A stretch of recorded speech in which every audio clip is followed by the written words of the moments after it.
നമുക്ക് കേരളത്തിൽ കൊടുത്തണം. Shri S K Sajeesh, കേരളത്തിലേക്ക് എത്താം. അതിനു മുൻപ് ഇവിടെ ഈ രാഷ്ട്രീയം BJP, കോൺഗ്രസ്, CPM എന്നതിനൊക്കെ അപ്പുറം ഇവിടെ ജനാധിപത്യ വിശ്വാസികളുടെ ഹൃദയത്തിൽ ഈ ജനാധിപത്യം ഏകാധിപത്യത്തിന് കീഴ്പ്പെടുന്നോ?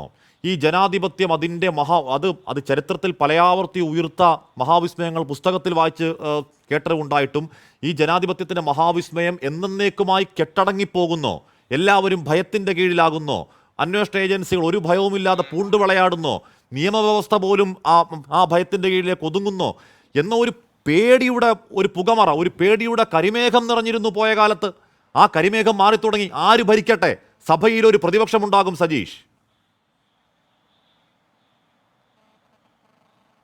തീർച്ചയായും നമ്മുടെ രാജ്യത്ത് ഒരു കാർമേഘം എല്ലാ ജനാധിപത്യ വിശ്വാസികളുടെയും മതേതര വിശ്വാസികളുടെയും മനസ്സിന് മുകളിൽ ഉയർന്നു നിന്നിരുന്നു. ഈ തെരഞ്ഞെടുപ്പിന് ശേഷം ആ കാർമേഘം മാഞ്ഞുപോയിട്ടുണ്ട് എന്ന കാര്യത്തിൽ തർക്കമില്ല. ഇവിടെ BJPയുടെ പ്രതിനിധി കുറേയേറെ കാര്യങ്ങൾ സംസാരിച്ചിട്ടുണ്ട്. അവർക്ക് യാതൊരു ക്ഷീണവും ഉണ്ടായിട്ടില്ല. അവർക്ക് 240 സീറ്റ് കിട്ടിയിട്ടുണ്ട്.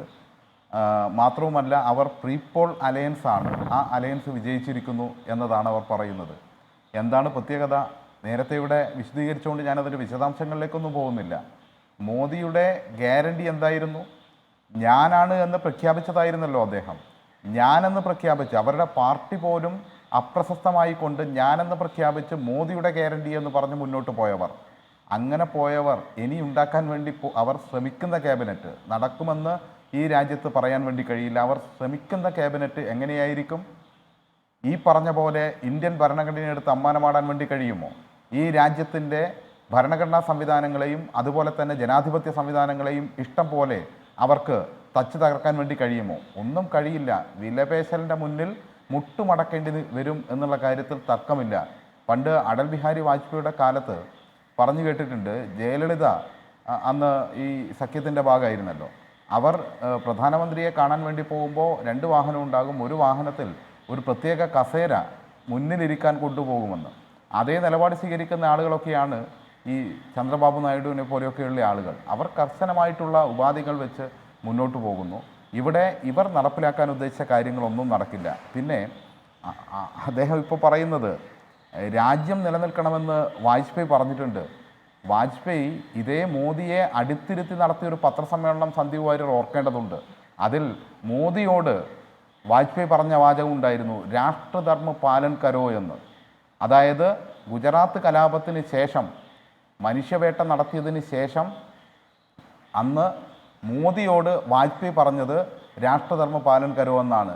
രാജ്യത്ത് ജനങ്ങൾക്ക് വേണ്ടി ഈ രാജ്യത്തിൻ്റെ നിയമങ്ങൾ പാലിച്ചു പോകണം എന്നെല്ലാം പറയുന്ന നിലയിലേക്ക് വന്നിട്ടുണ്ട്. അതുകൂടി സന്ദീപ് വാര്യർ ഓർമ്മിക്കുന്ന നന്നായിരിക്കും. ഒരുപക്ഷെ ആ രാഷ്ട്രധർമ്മ പാലൻ കരോ എന്ന ഓർമ്മപ്പെടുത്തൽ കൂടിയായിരിക്കും ഈ തെരഞ്ഞെടുപ്പ് എന്ന കാര്യത്തിൽ തർക്കമില്ല. പിന്നെ ഇവിടെ എങ്ങനെയായിരുന്നു ജനാധിപത്യത്തിലെ എന്തെങ്കിലും സംവിധാനങ്ങൾ ഇവിടെ രാജ്യത്ത് കുറേ കാലമായി നിലനിൽക്കുന്നുണ്ടായിരുന്നു? കാശ് കൊടുത്ത് അവർ വാങ്ങിവെച്ച കുറേ മാധ്യമങ്ങൾ, ആ മാധ്യമങ്ങൾ ഇവർക്ക് വേണ്ടിയിട്ടുള്ള വാഴ്ത്തുപാടലുകളും അതുപോലെ തന്നെ തെറ്റിദ്ധരിപ്പിക്കലും, അതിൻ്റെ ഭാഗമായി എന്താണോ അവർ നിശ്ചയിക്കുന്നത് അതിനനുസരിച്ചുള്ള സർവേകൾ, അതിനനുസരിച്ചുള്ള പരിപോഷിപ്പിക്കൽ, ഇതെല്ലാമായിരുന്നല്ലോ ഒരു വശത്ത് മാധ്യമങ്ങൾ. തെറ്റായ ഒരു കാര്യവും ഈ രാജ്യത്ത് ചൂണ്ടിക്കാണിക്കാൻ വേണ്ടി മുഖ്യധാര മാധ്യമങ്ങൾ വന്നില്ല. ഇതെല്ലാം നമ്മൾ കണ്ട കാഴ്ചയാണ്. ഓരോ മാധ്യമങ്ങളെയും വിലക്കെടുക്കുകയാണ്. ഉറക്കണീറ്റ് വരുമ്പോൾ മാധ്യമങ്ങൾ പോലും അറിയാതെ അവരുടെ ഷെയറുകൾ പോലും അംബാനി, അദാനി ആ ഗ്രൂപ്പ് വാങ്ങി മോദിക്ക് വേണ്ടി കൈകാര്യം ചെയ്യുന്ന കാഴ്ചയെല്ലാം നമ്മൾ കണ്ടിട്ടുള്ളതാണ്. ഞാനതിൻ്റെ ഇന്ന് വിശദാംശങ്ങളിലേക്ക് പോകുന്നില്ല. ഭരണഘടനാ സ്ഥാപനങ്ങൾ എങ്ങനെയായിരുന്നു? ഇപ്പോൾ തെരഞ്ഞെടുപ്പിൻ്റെ വിശ്വാസ്യതയെക്കുറിച്ച് സന്ദീപ് വാര്യർ പറയുകയാണ്, ഇന്ത്യ നല്ലവണ്ണം കാവൽ നിന്നുകൊണ്ടാണ്, ഈ രാജ്യം നന്നായി കാവൽ നിന്നുകൊണ്ടാണ്, ഇല്ലെങ്കിൽ എന്തായിരിക്കുമായിരുന്നു ഈ തെരഞ്ഞെടുപ്പിൻ്റെ ഫലം എന്ന് എല്ലാവർക്കും ഊഹിക്കാവുന്നത് തന്നെയുള്ളൂ. നല്ല കാവൽ നിന്നു. ഇന്ത്യയെ രക്ഷിക്കാൻ വേണ്ടി ഇന്ത്യ എന്ന് പറയുന്ന ഒരു മുന്നണി രൂപീകരിക്കപ്പെടുന്ന സാഹചര്യമുണ്ടായി. അതിനകത്ത് വ്യത്യസ്ത രാഷ്ട്രീയ പ്രസ്ഥാനങ്ങൾ, അഭിപ്രായ വ്യത്യാസമുണ്ടാകാം, പലതും ഉണ്ടാകാം. പക്ഷേ ഒരു ലക്ഷ്യമുണ്ടായിരുന്നു, ഈ രാജ്യം രക്ഷിക്കണം, ഈ രാജ്യം രക്ഷപ്പെടണം. അതിൻ്റെ ഭാഗമായിട്ടാണ് നേരത്തെ സന്ദീപ് പറഞ്ഞല്ലോ ഒരുപാട് കക്ഷികൾ ചേർന്ന കൂട്ടുകെട്ട്. ആ കക്ഷികളെല്ലാം ആഗ്രഹിക്കുന്നു. വൈവിധ്യങ്ങളുണ്ട് ഈ രാജ്യത്തിൻ്റെ വൈവിധ്യങ്ങളാണ് ഇന്ത്യ മുന്നണി ഉൾപ്പെടെ. നാനാത്വത്തിൽ ഏകത്വം എന്ന് പറയുന്നത് പോലെ വിവിധ ആശയധാരകളുള്ളവർ, വിവിധങ്ങളായ രീതിയിൽ ജീവിക്കുന്നവർ, അവരെല്ലാം ചേർന്നുകൊണ്ട് എങ്ങനെയാണോ നമ്മുടെ രാജ്യം ഇന്ത്യയായി നിൽക്കുന്നത് അതുപോലെ തന്നെ ഈ രാജ്യത്തെ തുടർന്നും സംരക്ഷിക്കേണ്ടതുണ്ട് എന്ന് പ്രഖ്യാപിക്കുന്ന നിലയിലേക്ക് ഈ തെരഞ്ഞെടുപ്പ് മാറിയിട്ടുണ്ട് എന്നുള്ള കാര്യത്തിൽ തർക്കമില്ല.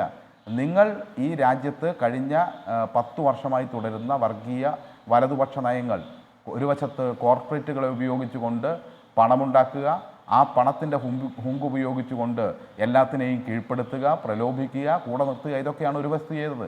മറ്റൊരു വശത്ത് ഭീഷണിപ്പെടുത്തലായിരുന്നു. നിങ്ങളെ സ്നേഹിക്കുന്ന ഏത് കക്ഷിയുണ്ട് നിങ്ങളല്ലാതെ ഈ രാജ്യത്ത്?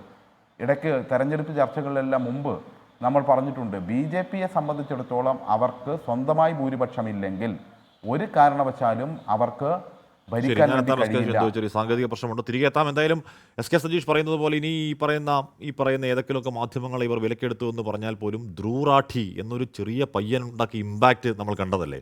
ജനാധിപത്യ ഇന്ത്യയാണ്. തിരികെ എത്താം ഇടവേളയ്ക്ക് ശേഷം.